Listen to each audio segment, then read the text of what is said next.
Saregama Carvaan mini আমি তাকে Bengali হাসতে গ্রিটিংস। বলেছিলাম।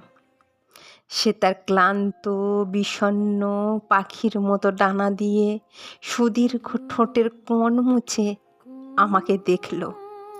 আমি একটা ঘর চেয়েছিলাম, ৩ দেয়ালওয়ালা ঘর।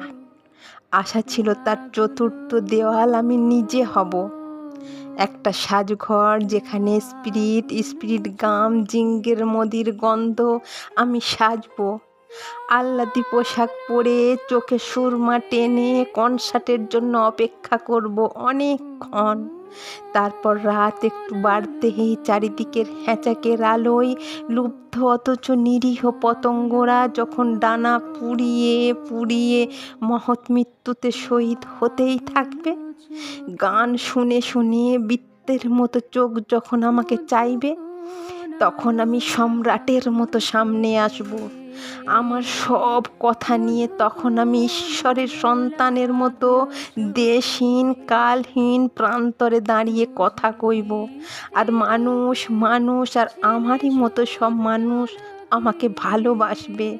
আমি শুধু ভালোবাসতে চেয়েছিলাম।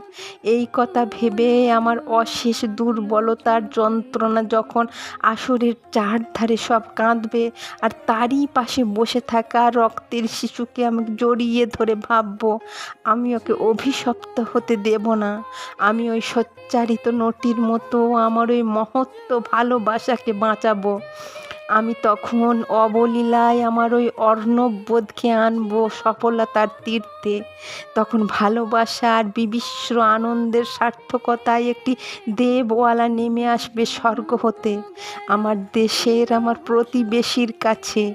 বলবে, তোমরা মুক্ত, তোমরা শুদ্ধ, দুচ্চর তপস্যায় তোমরা অমৃত।